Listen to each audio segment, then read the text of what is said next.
सबसे पहले मैं समृद्ध भारत फाउंडेशन तथा पूरी टीम को सामाजिक न्याय सम्मेलन आयोजित करने के लिए बहुत बधाई देता हूं। सामाजिक न्याय 18वीं लोकसभा चुनाव का सबसे अहम मुद्दा है। जन जन का मुद्दा है। 139 साल पुरानी हमारी कांग्रेस पार्टी के विचारों के केंद्र में सामाजिक न्याय सदैव रहा है। बीते एक दशक में दलित, आदिवासी, बहुजन, अल्पसंख्यक और महिलाओं के साथ मोदी सरकार ने भारी नाइंसाफी की है। एससी, एसटी, ओबीसी के लिए छात्रवृत्ति में कटौती की गई है। ओवरसीज स्कॉलरशिप में कटौती की गई है। एससी सब प्लान, ट्राइबल सब प्लान में 50% की कटौती की गई है। जातिगत भेदभाव और अत्याचार बढ़ गए हैं। भर्तियों में भारी बैकलॉग है। हर दूसरे दिन भाजपा नेता आरक्षण खत्म करने और संविधान को बदलने की धमकी दे रहे हैं, जो डॉक्टर अंबेडकर, पंडित जवाहरलाल नेहरू, मौलाना आजाद और अन्य भारत के निर्माताओं ने हमें दिया है। भारत के इतिहास में सामाजिक न्याय के क्षेत्र में जो भी अहम काम हुए हैं उसका श्रेय सिर्फ कांग्रेस को जाता है। इस समय लोकसभा चुनाव में कांग्रेस के कारण ही सामाजिक न्याय का मुद्दा केंद्रीय बन पाया है, क्योंकि हमारा चुनावी न्याय पत्र 5 स्तंभों पर युवा, किसान, नारी, श्रमिक और हिस्सेदारी न्याय पर केंद्रित है। इसमें 25 गारंटियां हमने दी है। हमारी हिस्सेदारी न्याय की गारंटी सामाजिक आर्थिक समानता की सोच का हिस्सा है, जो सभी दलित, आदिवासी, ओबीसी, अल्पसंख्यक, महिला और तमाम कमजोर तबके के सामाजिक और आर्थिक सुधार में बेहद मददगार होगी। जिसकी जितनी हिस्सेदारी उसकी उतने भागीदारी की भावना हमारे हिस्सेदारी न्याय की आत्मा है।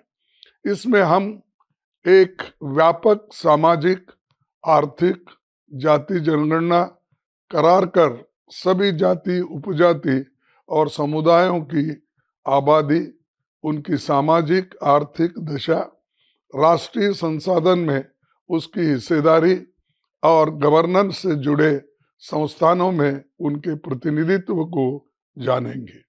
यह समाज का एक्सरे होगा जो सामाजिक परिवर्तन के लिए अहम भूमिका निभाएगा।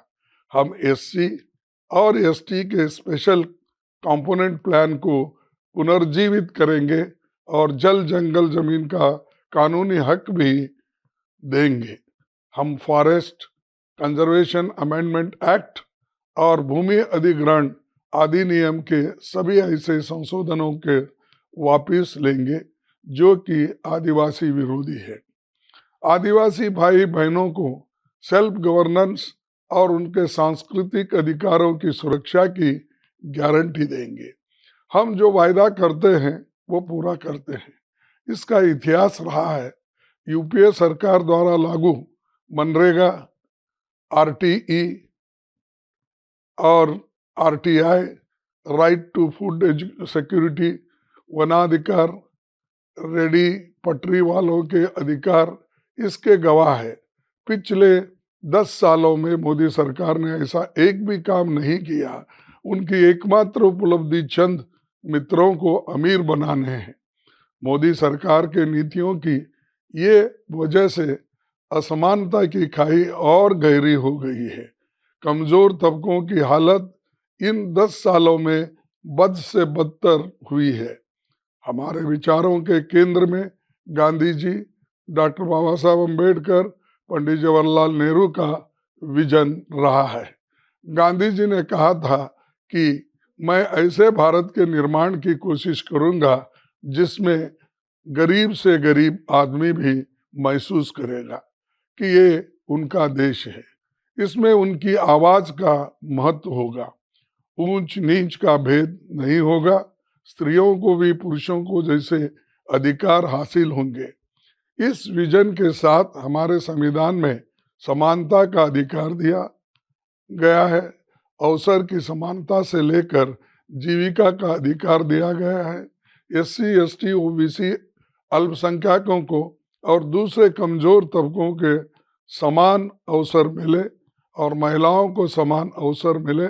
गांव और शहर के बीच की खाई दूर हो और आर्थिक असमानता न हो, पिछड़े हुए क्षेत्र टापू की तरह न बन जाए, इन सारी बातों पर गौर करके हमने संविधान और योजनाएं बनाई थी। केवल यही नहीं, पंचायतों से लेकर संसद तक कमजोर तबकों के प्रतिनिधित्व को भी कांग्रेस के नेतृत्व में आगे बढ़ाने का काम किया गया है। सामाजिक न्याय एक विस्तृत शब्द है। रातों रात समाज को बदलना नहीं सकता, लेकिन समाज को बदलने के लिए गहरी सोच और कानून आधार का होना चाहिए। हमारे नायकों ने ये दोनों काम किया। राहुल गांधी जी के नेतृत्व में भारत जोड़ो यात्रा और न्याय यात्रा देश भर में निकली थी, जिसके केंद्र में सामाजिक न्याय था। इस यात्रा में बुनियादी मुद्दों को जनता के सामने रखा, ये बताने का काम किया कि न्याय के उन चारों स्तंभों जस्टिस, लिबर्टी, इक्वालिटी, फ्रेटर्निटी को मोदी सरकार कैसे तबाह कर रही है, जो हमारे संविधान के प्रियम्बल में है। मोदी ने पिछड़े समुदायों को मूर्ख बनाने के लिए लगातार अपनी जाति का प्रचार किया है। सत्ता में आने के बाद से उन्होंने पिछड़े और दलितों के लिए कुछ नहीं किया है और उन्हें सिर्फ वोट बैंक के रूप में इस्तेमाल किया है। यदि वे सत्ता में फिर से वापस आते हैं तो एससी, एसटी, ओबीसी, महिला और अल्पसंख्यकों के साथ अगला 5 साल फिर से अन्याय के होंगे। बाबा साहब के संविधान को संरक्षित करने के लिए उन्हें सत्ता से बाहर करना जरूरी है। असल में वे अपने अरबपति मित्रों को और अमीर और जनता को गरीब बनाते हैं। चंद उद्योगपति को मालामाल करने के लिए वे जनता की संसाधन को बेचने में संकोच नहीं करते और कांग्रेस प्रधानमंत्री के इन कारनामों को जनता के सामने लाती है, उनसे सवाल पूछती है। इसीलिए मोदी जी अपने हर भाषण में कांग्रेस को कोसते हैं, भला बुरा कहते हैं। उन्हें पता है कि उनके तख्तों ताज को कांग्रेस ही चुनौती दे रही है। कन्याकुमारी से कश्मीर तक हमारा संगठन है।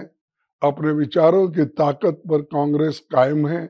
हमारी ताकत है सामाजिक न्याय की ताकत। भाजपा की सोच भारत के प्रगतिशील भविष्य के लिए सबसे बड़ा खतरा है। विशेषकर एससी, एसटी, ओबीसी, महिला और भागीदारी में और बराबरी से हिस्सेदारी के राह में हमेशा एक अवरोध है। इसीलिए हम भाजपा और संघ के नापाक इरादों को नेस्त नाबूद करेंगे। हम एक बार फिर कामयाब होंगे। आप सभी को इस आयोजन के लिए एक बार फिर बधाई। आप सबने हमारी बात गौर से सुनी, आपका बहुत आभार हूँ। जय हिंद।